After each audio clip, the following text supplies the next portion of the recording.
Hi hello family, ಎಲ್ಲರಿಗೂ ಅಮ್ಮಾಸ್ ರುಚಿ ಚಾನಲ್ಗೆ ಸ್ವಾಗತ. ನಾನಿವತ್ತು ತುಂಬ ಡಿಫ್ರೆಂಟಾಗಿ ಹಾಗೆ ಅಷ್ಟೇ ಹೆಲ್ದಿಯಾಗಿ ಒಂದು ಬ್ರೇಕ್ಫಾಸ್ಟ್ ರೆಸಿಪಿನ ನಿಮ್ಮ ಮುಂದೆ ತೋರಿಸ್ತಾ ಇದ್ದೀನಿ. ಎಲ್ಲರೂ ಕೂಡ ಗೋರಿಕಾಯಿನ ಬಳಸ್ಕೊಂಡು ಗೋರಿಕಾಯಿ ರೈಸ್ ರೆಸಿಪಿನ ಮಾಮೂಲಿಯಾಗಿ ಎಲ್ಲರೂ ಮಾಡೇ ಮಾಡ್ತಾರೆ.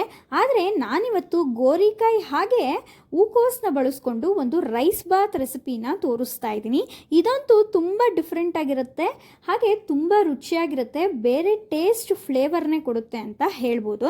ಸೊ ಬ್ಯಾಚುಲರ್ಸ್ಗೆಲ್ಲನೂ ಇದು ತುಂಬ ಈಸಿಯಾಗೆ ಮಾಡ್ಕೋಬೋದು. ಹಾಗೆ ಮಾರ್ನಿಂಗ್ ಬ್ರೇಕ್ಫಾಸ್ಟ್ ರೆಸಿಪಿಗೆ ಬೇರೆ ಏನಾದರೂ ಡಿಫ್ರೆಂಟಾಗಿ ಟ್ರೈ ಮಾಡಬೇಕು, ವೆಜಿಟೇಬಲ್ಸ್ನ ಬಳಸ್ಕೊಂಡು ತರಕಾರಿನ ಬಳಸ್ಕೊಂಡು ಅನ್ನೋರು ಈ ರೆಸಿಪಿನ ಒಂದ್ಸಲ ಟ್ರೈ ಮಾಡಿ ನೋಡ್ಬೋದು. ಗೋರಿಕಾಯಿ ಕೂಡ ನಮ್ಮ ಆರೋಗ್ಯಕ್ಕೆ ತುಂಬ ಒಳ್ಳೆಯದು ಅಂತ ಹೇಳ್ತೀನಿ. ಹಾಗಾದರೆ ಬನ್ನಿ ಇಂಥ ಹೆಲ್ದಿ ರೆಸಿಪೀಸ್ನ ಹೇಗೆ ಮಾಡೋದು ಅಂತ ನೋಡೋಣ. ಇಲ್ಲಿ ನಾವು ಇಂಗ್ರೀಡಿಯೆಂಟ್ಸ್ಗೆ 2 ಮೀಡಿಯಮ್ ಸೈಜ್ ಈರುಳ್ಳಿನ ಉದ್ದಕ್ಕೆ ಕಟ್ ಮಾಡಿ ಇಟ್ಟಿದ್ದೀವಿ, 2 ಮೀಡಿಯಮ್ ಸೈಜ್ ಟೊಮ್ಯಾಟೋನ ಚಿಕ್ಕದಾಗಿ ಕಟ್ ಮಾಡಿ ಇಟ್ಕೊಂಡಿದ್ದೀವಿ, ಹಾಗೆ ಒಂದು ದೊಡ್ಡ ಕ್ಯಾರೆಟ್ನ ಈ ರೀತಿಯಾಗಿ ಉದ್ದಕ್ಕೆ ಕಟ್ ಮಾಡಿ ಇಟ್ಟಿದ್ದೀವಿ. 1 ಕಪ್ಪಷ್ಟು ಹೂಕೋಸ್ಗೆ ಒಂದು ಸ್ವಲ್ಪ ಬಿಸಿ ನೀರಲ್ಲಿ ಸ್ವಲ್ಪ ಅರಿಶಿನ ಹಾಕಿ ಕ್ಲೀನಾಗಿ ತೊಳೆದಿಟ್ಕೊಂಡಿದ್ದೀವಿ ಅಷ್ಟೇ. ಇಲ್ಲಿ 1 ಕಪ್ಪಷ್ಟು ಎಳೆ ಗೋರಿಕಾಯಿನ ಕಟ್ ಮಾಡಿ ಇಟ್ಟಿದ್ದೀವಿ. ನೀವು ಇಲ್ಲಿ ಎಳೆ ಗೋರಿಕಾಯಿನ ತೊಗೊಬೇಕು, ಆವಾಗ ರುಚಿ ಚೆನ್ನಾಗಿರುತ್ತೆ. ಬಲ್ತಿರೋ ಗೋರಿಕಾಯಿನ ತೊಗೊಳಕ್ಕೆ ಹೋಗಬೇಡಿ. ಇಲ್ಲಿ ಸ್ವಲ್ಪ ಕೊತ್ತಂಬರಿ ಸೊಪ್ಪನ್ನು ಕಟ್ ಮಾಡಿ ಇಟ್ಟಿದ್ದೀವಿ, ಹಾಗೆ ಒಂದು 2 ಟೇಬಲ್ ಸ್ಪೂನಷ್ಟು ಶುಂಠಿ ಬೆಳ್ಳುಳ್ಳಿ ಪೇಸ್ಟ್, ಒಂದು ಸ್ವಲ್ಪ ಪುದೀನ ಸೊಪ್ಪನ್ನು ತೊಗೊಂಡಿದ್ದೀವಿ, ಹಾಗೆ ಸ್ವಲ್ಪ ಕರಿಬೇವನ್ನು ಕೂಡ ತೊಗೊಂಡಿದ್ದೀವಿ. ಇದಾದಮೇಲೆ ಮಸಾಲೆ ಐಟಮ್ಸ್ಗೆ ಒಂದು ಸ್ವಲ್ಪ ಅರಿಶಿನ ತೊಗೊಂಡಿದ್ದೀವಿ, ಹಾಗೆ 1 ಟೇಬಲ್ ಸ್ಪೂನಷ್ಟು ಧನಿಯಾ powder, 1 table spoon chicken masala, 1 table spoon ಖಾರದ ಪುಡಿ, ಒಂದು ಅರ್ಧ ಟೇಬಲ್ ಸ್ಪೂನ್ ಗರಂ ಮಸಾಲ, ಒಂದು 1/4 ಟೇಬಲ್ ಸ್ಪೂನು ಜೀರಾ ಪೌಡರ್ನ ತೊಗೊಂಡಿದ್ದೀವಿ. ಅದಾದಮೇಲೆ ಒಂದು 1/4 ಕಪ್ಪಷ್ಟು ಮೊಸರನ್ನ ತೊಗೊಂಡಿದ್ದೀವಿ.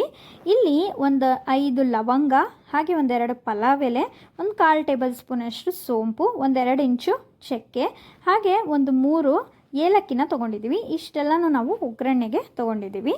ಇದಾದಮೇಲೆ ಸ್ವಲ್ಪ ರುಚಿಗೆ ತಕ್ಕಷ್ಟು ಉಪ್ಪು, ಅದಾದಮೇಲೆ ಸ್ವಲ್ಪ ಎಣ್ಣೆನ ತೊಗೊಂಡಿದ್ದೀವಿ. ಹಾಗೆ ಇಲ್ಲಿ ನಾವು 2 ಲೋಟ ಅಕ್ಕಿಯಷ್ಟು ರೈಸ್ ಬಾತ್ ರೆಸಿಪಿನ ಮಾಡಿ ತೋರಿಸ್ತಾ ಇದ್ವಿ. ಇಲ್ಲಿ 2 ಲೋಟ ಅಕ್ಕಿನ ತೊಗೊಂಡಿದ್ದೀವಿ. ಸೊ ಇಷ್ಟು ಇಂಗ್ರೀಡಿಯೆಂಟ್ಸ್ ಬೇಕಾಗುತ್ತೆ. ಅದಾದಮೇಲೆ ಕುಕ್ಕರ್ಗೆ ಒಂದು 6-7 ಟೇಬಲ್ ಸ್ಪೂನಷ್ಟು ಎಣ್ಣೆ ಹಾಕ್ಕೊಂಡು, ಎಣ್ಣೆ ಬಿಸಿ ಆದಮೇಲೆ ಒಗ್ಗರಣೆಗೆ ಚಕ್ಕೆ, ಲವಂಗ, ಏಲಕ್ಕಿ, ಸೋಂಪು, ಪಲಾವ್ ಎಲೆ, ಹಾಗೆ ಸ್ವಲ್ಪ ಕರಿಬೇವು ಮತ್ತು ಈರುಳ್ಳಿ ಇದೆಲ್ಲನೂ ಹಾಕ್ಕೊಂಡು ಚೆನ್ನಾಗೆ ಈರುಳ್ಳಿ ಎಣ್ಣೆಲಿ ಫ್ರೈ ಮಾಡ್ಕೋಬೇಕು. ಸೊ ಈರುಳ್ಳಿ ಸ್ವಲ್ಪ ಕೆಂಪಗಾಗೋವರೆಗೂ ಕೂಡ ಎಣ್ಣೆಲಿ ಫ್ರೈ ಮಾಡ್ಕೋತಾ ಇದ್ದೀವಿ. ನೋಡ್ತಾ ಇರ್ಬೋದು, ಈಗ ಈರುಳ್ಳಿ ಚೆನ್ನಾಗಿ ಫ್ರೈ ಆಗಿದೆ, ಹಾಗೆ ಸ್ವಲ್ಪ ಕಲರು ಕೂಡ ಚೇಂಜ್ ಆಗಿದೆ. ಈಗ ಇದಕ್ಕೆ ಒಂದು 2 ಟೇಬಲ್ ಸ್ಪೂನಷ್ಟು ಶುಂಠಿ ಬೆಳ್ಳುಳ್ಳಿ ಪೇಸ್ಟ್ನ ನಾವು ಹಾಕೋತಾ ಇದ್ದೀವಿ. ಸೊ ಅದು ಕೂಡ ಹಸಿ ವಾಸನೆ ಹೋಗೋವರೆಗೂ ಚೆನ್ನಾಗೆ ಫ್ರೈ ಮಾಡ್ಕೋಬೇಕು. ನೋಡಿ, ಈಗ ಚೆನ್ನಾಗಿ ಫ್ರೈ ಆಗಿದೆ. ಈಗ ನಾನು ಇದಕ್ಕೆ ಇಂಗ್ರೀಡಿಯೆಂಟ್ಸ್ನಲ್ಲಿ ನಿಮಗೆ ತೋರಿಸಿದ್ನಲ್ಲ ಅದೆಲ್ಲ ಮಸಾಲೆ ಪೌಡರ್ಸ್ನ ಹಾಕ್ಕೊಂಡು ಫ್ರೈ ಮಾಡ್ತಾ ಇದ್ದೀನಿ. ಸೊ ಏನೆಲ್ಲ ಮಸಾಲೆ ಪೌಡರ್ನ ಹಾಕಿದ್ದೀನಿ ಅಂತ ಡಿಸ್ಕ್ರಿಪ್ಷನಲ್ಲೂ ಕೂಡ ಕೊಟ್ಟಿರ್ತೀನಿ, ಹೋಗಿ ಚೆಕ್ ಮಾಡಿ. ಇದಾದಮೇಲೆ ಸ್ವಲ್ಪ ಒಂದು 2 ಟೊಮ್ಯಾಟೋನ ನಾವು ಚಿಕ್ಕದಾಗಿ ಕಟ್ ಮಾಡ್ಕೊಂಡಿರೋದನ್ನ ಹಾಕ್ಕೊಂಡು ಸ್ವಲ್ಪ ಹುರ್ಕೊಳ್ಳಿ. ಇದ್ರ ಜೊತೆಗೇ ಒಂದು 1/4 ಕಪ್ಪಷ್ಟು ಮೊಸರು, ಹಾಗೆ ಪುದೀನನ ಹಾಕ್ಕೋಬೇಕು. ಸ್ವಲ್ಪ ಕೊತ್ತಂಬರಿ ಸೊಪ್ಪನ್ನು ಹಾಕ್ಕೊಳ್ಳಿ, ಒಂದು ಸ್ವಲ್ಪ ಉಳಿಸ್ಕೊಳ್ಳಿ, ಲಾಸ್ಟಲ್ಲೂ ಕೂಡ ಬೇಕಾಗುತ್ತೆ. ಸೊ ಇದನ್ನು ಹಾಕಿ ಇದನ್ನು ಚೆನ್ನಾಗೆ ಫ್ರೈ ಮಾಡ್ಕೊಬೇಕು. ಸೊ ಟೊಮ್ಯಾಟೊ ಸ್ವಲ್ಪ ಮೆತ್ತಗಾಗಬೇಕಂದ್ರೆ ಚೆನ್ನಾಗೆ ಎಣ್ಣೆ ಬಿಟ್ಕೊಳ್ಳೋ ತನಕನೂ ಚೆನ್ನಾಗೆ ಬೇಯಿಸ್ಕೊಬೇಕು. ಇದ್ರ ಜೊತೆಗೆ ಸ್ವಲ್ಪ ರುಚಿಗೆ ತಕ್ಕಷ್ಟು ಉಪ್ಪನ್ನು ಕೂಡ ಹಾಕೋತಾ ಇದ್ದೀವಿ. ಉಪ್ಪು ಹಾಕೊಳ್ಳೋದ್ರಿಂದ ಟೊಮ್ಯಾಟೊ ಏನಿದೆ ಸ್ವಲ್ಪ ಬೇಗ ಬೇಯುತ್ತೆ. ಆದ್ದರಿಂದ ಈಗ ಇದು ಸ್ವಲ್ಪ ಎಣ್ಣೆ ಎಲ್ಲ ಬಿಟ್ಕೊಂಡು ಚೆನ್ನಾಗೆ ಬೇಯಬೇಕು. ಆದ್ದರಿಂದ ಸ್ಟವ್ ಸಿಮ್ಮಲ್ಲಿ ಇಟ್ಕೊಂಡು ಇದನ್ನು ಒಂದು 2 ನಿಮಿಷ ಚೆನ್ನಾಗೆ ಬೇಯಿಸ್ಕೊಳ್ಳೋಣ, ಟೊಮೆಟೊ ಎಲ್ಲ ಚೆನ್ನಾಗೆ ಬೇಯೋವರೆಗೂ. ನೋಡ್ತಾ ಇರ್ಬೋದು, ಎಣ್ಣೆ ಎಲ್ಲ ಬಿಟ್ಕೊಂಡು ಟೊಮ್ಯಾಟೊ ಎಲ್ಲ ಚೆನ್ನಾಗಿ ಬೆಂದಿದೆ. ಈಗ ಇದಕ್ಕೆ 1 ಕಪ್ಪಷ್ಟು ಎಳೆ ಗೋರಿಕಾಯಿನ ಹಾಕೋಬೇಕು. ಸೊ ಗೋರಿಕಾಯಿ ಹಾಕಿದ್ಮೇಲೆ ನೀವು ಇದನ್ನು ಒಂದು 2 ನಿಮಿಷ ಚೆನ್ನಾಗಿ ಫ್ರೈ ಮಾಡ್ಕೋಬೇಕು, ಆಯಿತಾ. ಸೊ ನೋಡ್ತಾ ಇರ್ಬೋದು, ನಾನು ಆಗಲೇ ನಿಮ್ಗೆ ಹೇಳ್ದಂಗೆ, ಸೊ ಎಳೆ ಗೋರಿಕಾಯಿನ ತೊಗೊಳ್ಳಿ, ರುಚಿ ತುಂಬ ಚೆನ್ನಾಗಿರುತ್ತೆ. ಬಲ್ತಿರೋದನ್ನ ತೊಗೊಳಕ್ಕೆ ಹೋಗಬೇಡಿ. ಇದು ಒಂದು 5 ನಿಮಿಷ ಒಂದು ತಟ್ಟೆ ಮುಚ್ಚಿಬಿಟ್ಟು ಚೆನ್ನಾಗಿ ಬೇಯಿಸ್ಕೊತಾ ಇದ್ದೀವಿ. ಸೊ ನೋಡ್ತಾ ಇರ್ಬೋದು, ಒಂದು 5 ನಿಮಿಷ ಆದಮೇಲೆ ಇದು ಚೆನ್ನಾಗೆ ಗೋರಿಕಾಯಿ ಎಲ್ಲ ಚೆನ್ನಾಗಿ ಫ್ರೈ ಆಗಿ ಸ್ವಲ್ಪ ಬೆಂದಿರುತ್ತೆ. ಈಗ ಇದಕ್ಕೆ ನಾವು ಕ್ಯಾರೆಟ್ನ ಹಾಕೋತಾ ಇದ್ದೀವಿ. ಇಲ್ಲಿ 1 ಕ್ಯಾರೆಟ್ನ ನಾವಿಲ್ಲಿ ತೊಗೊಂಡಿದ್ದೀವಿ. ಸೊ ಕ್ಯಾರೆಟ್ ಹಾಕ್ಕೊಂಡು ಕೂಡ ಸ್ವಲ್ಪ ಚೆನ್ನಾಗೆ ಒಂದು 2 ನಿಮಿಷ ಫ್ರೈ ಮಾಡಿ ಈಗ ಇದ್ರ ಜೊತೆಗೇ ನಾವು ನೀರನ್ನು ಹಾಕೋತಾ ಇದ್ದೀವಿ. ನಿಮಗೇನಾದರೂ ಅರ್ಜೆಂಟಾಗಿ ಬೇಗ ರೆಡಿ ಆಗಬೇಕು ಅಡುಗೆ ಅನ್ನೋದಾದರೆ ಬಿಸಿ ನೀರನ್ನು ಕಾಯಿಸ್ಬಿಟ್ಟು ಹಾಕ್ಕೊಳ್ಳಿ, ಇಲ್ಲಾಂದರೆ ನಿಧಾನಕ್ಕಂದ್ರೂ ತಣ್ಣೀರನ್ನ ಹಾಕ್ಕೊಂಡ್ರೆ ಸ್ವಲ್ಪ ಲೇಟ್ ಆಗುತ್ತೆ. ಸೊ ಅರ್ಜೆಂಟಾಗಿ ಏನಾದರೂ ರೆಡಿ ಆಗಬೇಕು ಅಡುಗೆ ಅನ್ನೋದಾದರೆ ಸ್ವಲ್ಪ ಬಿಸಿ ನೀರನ್ನ ಹಾಕ್ಕೊಳ್ಳಿ. ನಾವು ತೊಗೊಂಡಿರೋವಂಥ ಅಕ್ಕಿ ಲೋಟದ ಕ್ವಾಂಟಿಟಿಯಲ್ಲಿ 2 ಲೋಟ ಅಕ್ಕಿಗೆ 4 ಲೋಟ ನೀರನ್ನು ನಾವಿಲ್ಲಿ ಹಾಕೋತಾ ಇದ್ದೀವಿ. ನೀರು ಹಾಕಿದ್ಮೇಲೆ ಸ್ವಲ್ಪ ಉಪ್ಪು ಖಾರ ಚೆಕ್ ಮಾಡ್ಕೊಳ್ಳಿ. ಉಪ್ಪು ಸ್ವಲ್ಪ ಕಡಿಮೆ ಆಗಿರೋದ್ರಿಂದ ನಾವಿಲ್ಲಿ ಉಪ್ಪನ್ನು ಹಾಕ್ಕೊಂಡಿದ್ದೀವಿ. ಇದು ಚೆನ್ನಾಗಿ ಕುದಿ ಬರಬೇಕು. ನೋಡ್ತಾ ಇರ್ಬೋದು ನೀವು, ಚೆನ್ನಾಗಿ ಕುದಿ ಬರೋ ತನಕನೂ ಬಿಟ್ಟು ಈಗ ನಾವಿದಕ್ಕೆ 1-2 ಲೋಟ ಅಕ್ಕಿನ ತೊಳೆದು ಹಾಕೋತಾ ಇದ್ದೀವಿ. ನೋಡ್ತಾ ಇರ್ಬೋದು ನೀವೇ. ಸೊ ಅಕ್ಕಿ ಹಾಕಿದ್ಮೇಲೆ ಚೆನ್ನಾಗೆ ಒಂದು ಮಿಕ್ಸ್ನ ಮಾಡಿ ಒಂದು ಸೌಟಿಂದ ಚೆನ್ನಾಗಿ ಮಿಕ್ಸ್ ಮಾಡ್ಕೊಳ್ಳಿ. ಲಾಸ್ಟಲ್ಲಿ ನಾವು ನೀರು ಹಾಕಿದ್ಮೇಲೆ ಅಕ್ಕಿ ಹಾಕಿದ್ಮೇಲೆ ಇಲ್ಲಿ ಹೂಕೋಸನ್ನ ಹಾಕೋತಾ ಇದ್ದೀವಿ. ಯಾಕಂದರೆ ಹೂಕೋಸು ಸ್ವಲ್ಪ ಬೇಗ ಬೆಂದೋಗ್ಬಿಡುತ್ತೆ. ಆ ಕಾರಣದಿಂದ ನಾವಿಲ್ಲಿ ಲಾಸ್ಟ್ಗೆ ಹಾಕೋತಾ ಇದ್ದೀವಿ.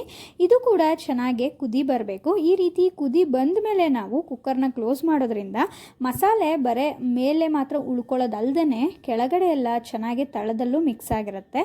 ನೋಡಿ, ಇವಾಗ ಕುದಿ ಬಂದ ಮೇಲೆ ನಾವು ಕುಕ್ಕರ್ನ ಕ್ಲೋಸ್ ಮಾಡಿ 2 ವಿಷಿಲ್ ಬರೋ ತನಕ ಬಿಡ್ತಾ ಇದ್ದೀವಿ.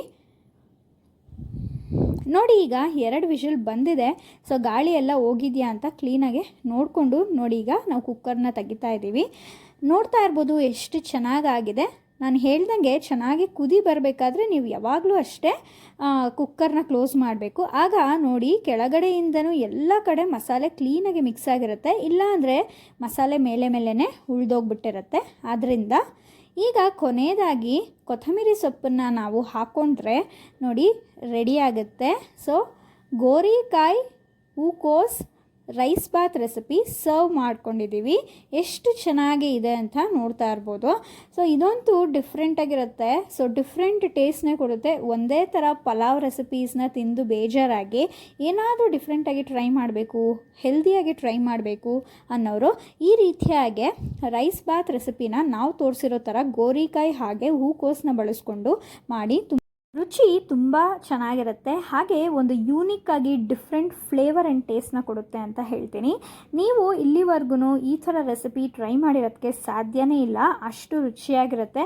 ಒಂದೇ ಥರ ಯಾವಾಗ್ಲೂ pulao recipe, tomato bath recipe ತಿಂದು ಬೇಜಾರಾಗಿದ್ದರೆ ಈ ರೀತಿಯಾಗಿ ನಾವು ತೋರಿಸಿರೋ ಥರ ಡಿಫ್ರೆಂಟಾಗಿ ಹೂಕೋಸ್ ಹಾಗೆ ಗೋರಿಕಾಯಿನ ಬಳಸ್ಕೊಂಡು ಈ ರೈಸ್ ಬಾತ್ ರೆಸಿಪಿನ ಟ್ರೈ ಮಾಡಿ ನೋಡಿ. ತುಂಬ ರುಚಿಯಾಗಿರುತ್ತೆ. ಇದೇ ಥರ ಬೇರೆ ಬೇರೆ ಥರ ಟಿಫನ್ ರೆಸಿಪೀಸ್ನ, ಬ್ರೇಕ್ಫಾಸ್ಟ್ ರೆಸಿಪೀಸ್ನ ಟ್ರೈ ಮಾಡ್ತಾ ಹೋಗಿ. ಮನೇಲಿರೋರಿಗೆಲ್ಲ ತುಂಬ ಇಷ್ಟ ಆಗುತ್ತೆ.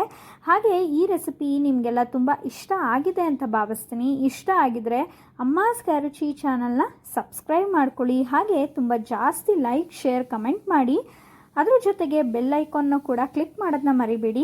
ಬೆಲ್ ಐಕಾನ್ ಕ್ಲಿಕ್ ಮಾಡಿಕೊಂಡ್ರೆ ನಾವು ಹಾಕುವಂಥ ಎಲ್ಲ ವೀಡಿಯೋಗಳ ನೋಟಿಫಿಕೇಷನ್ ನಿಮಗೆ ಬರುತ್ತೆ. ನೀವೇ ಮೊದಲು ನಮ್ಮ ವೀಡಿಯೋಸ್ನ ನೋಡ್ಬೋದು.